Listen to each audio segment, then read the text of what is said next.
Imagine you're a knight, full armor, warhorse, lance-lowered. You've charged at enemies 100 times. They always break. But today, something feels wrong. The infantry ahead of you doesn't run, doesn't flinch, doesn't pray. They stand behind a wall of sharpened wooden stakes. Their bows rise as one. Their eyes don't even blink. You hear a drum, then another, then 100. And then the sky turns black with arrows. Before you hit the ground, you realize the truth. This isn't a battle.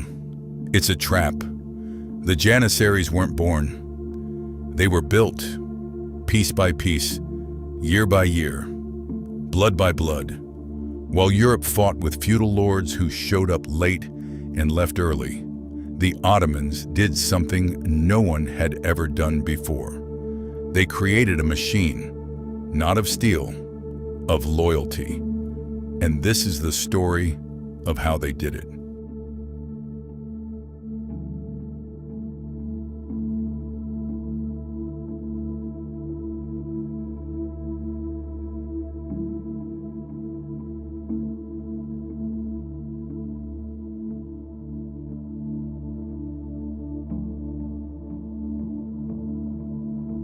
Back in the late 1200s, the Ottomans were nobodies. A tiny tribe, a few hundred horsemen, no real power, but by 1400, they had Europe terrified. What changed? Everything. In the beginning, the Ottoman army worked like every other tribal force. Nobles brought their own men. They fought for plunder, then went home after the harvest. The Sultan didn't command loyalty, he borrowed it. And borrowing swords is a dangerous way to rule.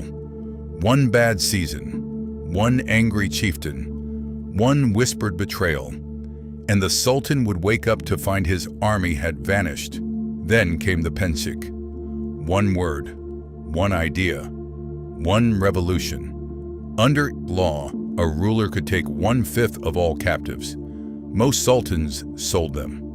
The Ottomans did something different. They kept the prisoners, not as slaves in the traditional sense, but as soldiers. Men with no tribe, no home, no loyalty to anyone except the man who fed them. They called them kapikulu, servants of the gate. And with these strangers, the Ottomans built the first standing army in medieval Europe.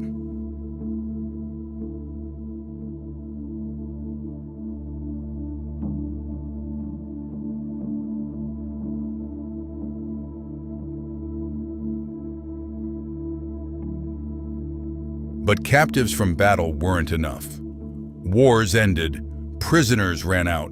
The army needed a steady flow, so by the early 15th century, the Ottomans had created something terrifying.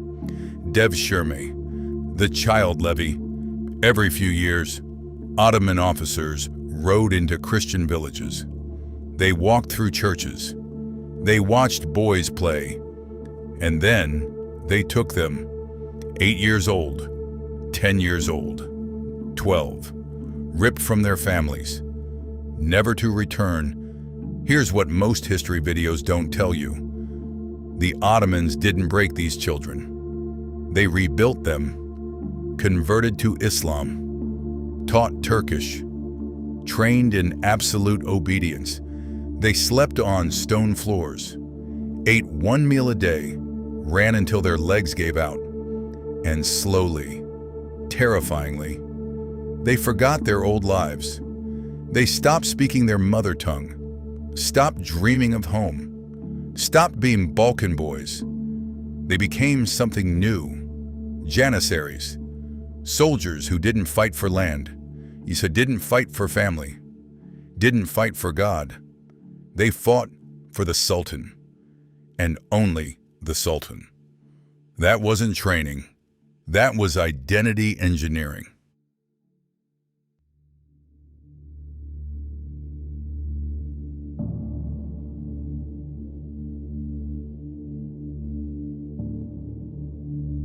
The first Janissaries were archers. Among the best in the world, a trained Janissary could loose 12 arrows a minute, accurately, relentlessly, while European knights struggled to draw heavy longbows. The Janissaries fired volley after volley without ever breaking formation. But then gunpowder arrived, and everything changed. During the reign of Murad II, in the 1420s and 1430s, the first arquebuses started showing up in Janissary hands. A new weapon, slow to load. One shot every 30 seconds if you were fast. But that one shot could pierce any armor, stop any charge, kill any knight. Europe had never seen anything like it. But here's the secret they didn't understand. The guns mattered, yes, but what really made the Janissaries unstoppable was discipline. While European knights broke formation to chase plunder, Janissaries held their ground. While feudal armies collapsed after one bad charge, the Ottomans kept fighting, and fighting, and fighting, because they weren't warriors. They were a system.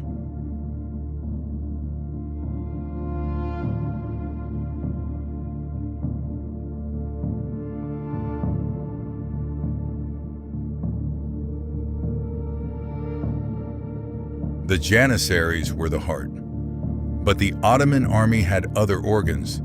The Azabs, poor peasants, rough conscripts, light infantry with no armor and no fear. Their job was simple: hold the line, screening marches, absorbing enemy pressure, buying time for the Janissaries to do their work. Behind them, the Sipahis, heavy cavalry, land-owning warriors who fought for tax rights, proud, aggressive, deadly. And on the edges, the Akansha, light raiders who burned villages, stole cattle, and drove the enemy insane before the main battle even began. This wasn't an army, it was a layered machine, each piece designed to protect the other. Azab's hold, Janissaries fire, Sipah's flank. Europe fought like lions. The Ottomans fought like wolves. And on a summer morning in 1396, the wolves found the lion.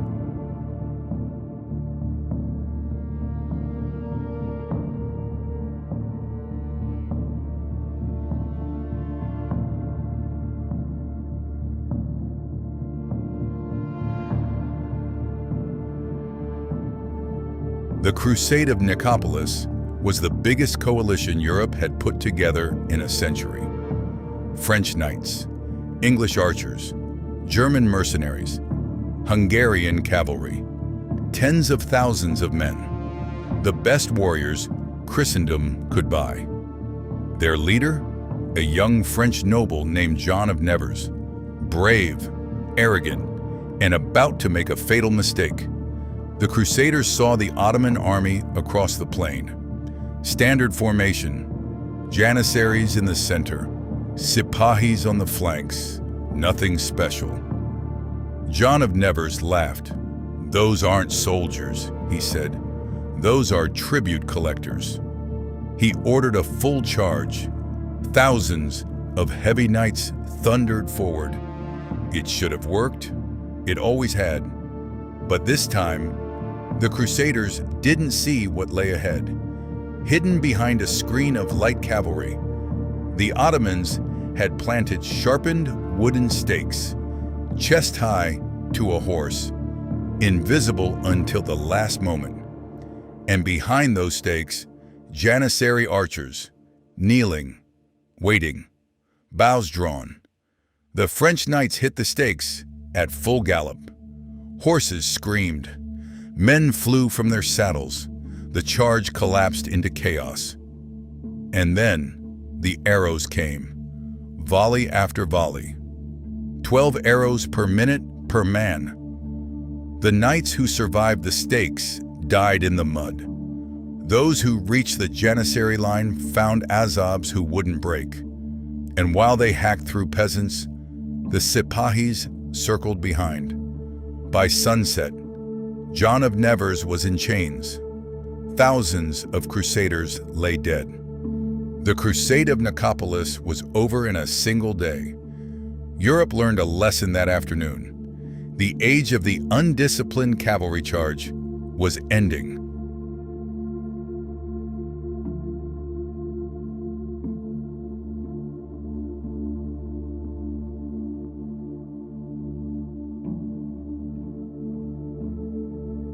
But empires don't die at their peak. They die after. In 1402, a man named Timur arrived from the east. The Ottomans had never seen an army like his. Horse archers, war elephants, fire rockets. A general who had conquered everything from India to Persia. Sultan Bayezid, the thunderbolt, marched out to crush him. He had never lost a battle. He was about to lose everything. At Ankara, Timur did something the Ottomans had never faced. He refused to engage. His horse archers circled, fired, ran away, circled again, fired again. For 6 hours, the Janissaries stood in formation, but there was nothing to shoot, no charge to stop, no flank to turn. They just stood there and died, one arrow at a time. Timur's men had also dammed the stream, feeding the Ottoman camp. By afternoon, the Sipahis, whose families and herds had been captured by Timur's agents, deserted.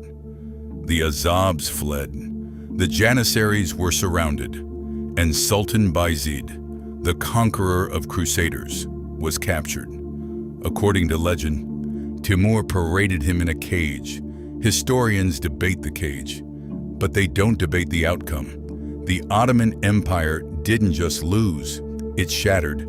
Civil war, brothers killing brothers, provinces breaking away.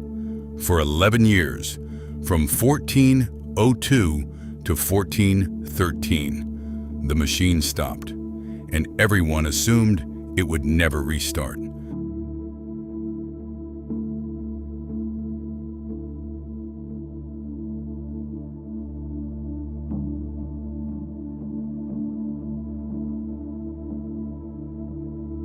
But they were wrong, because the Janissaries hadn't disappeared. They had waited. When Murad II reunited the empire, the Janissaries were still there. Smaller, poorer, angrier, but disciplined. The rebuild took a decade. New recruits, new weapons, new tactics, and crucially, Murad II started equipping the Janissaries with a new weapon. The arquebus, an early musket, slow to load, but capable of killing any knight at range. The first true firearm infantry in Europe was taking shape. Then came 1444. The last crusade. John Hunyadi, the greatest Christian general of his age, led a massive army toward the Ottoman capital. At Varna, they met. The young king of Hungary, Władysław, charged the Janissary center. His knights broke through the first line, then the second. They were close to the Sultan's position. Victory, 1 minute away. Then a Janissary stepped forward. Just one, anonymously, unknown. He swung his sword. The king's head left his shoulders, and the crusade died. Hunyadi escaped, but his army didn't. According to contemporary accounts, the king's head was displayed on a pike. 4 years later, at the Second Battle of Kosovo, the Ottomans finished what they started. 3 days of brutal fighting, October 17th to 20th, 1448.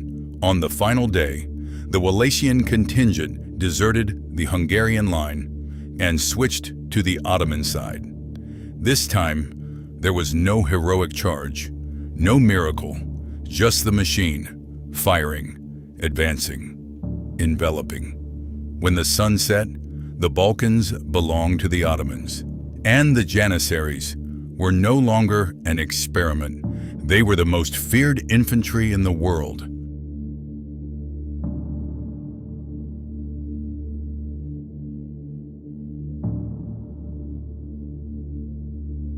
But here's what the history books don't tell you. The machine didn't last. By 1600, the Janissaries had changed. They married, opened shops, demanded higher pay, smuggled their sons into the ranks. The men who were built to have no loyalty discovered they had families and property and politics, and then they did what all-powerful institutions do. They turned on their creator. Over 200 years, Janissaries overthrew sultans 14 times. They dictated laws. They became the very corruption they were built to destroy. In 1826, Sultan Mahmud II had had enough. He bombed their barracks, burned their bodies, erased their name. The Janissaries, the machine that conquered an empire, were gone. So here's the question the Ottomans never answered. Can you manufacture loyalty? Yes, for about 400 years. But loyalty that's built can also be bought. And the moment your soldiers realize they own you, the machine stops. Thanks for watching. Click subscribe and dive into this playlist next. More untold stories of empires, warriors, and history-changing battles are just a click away.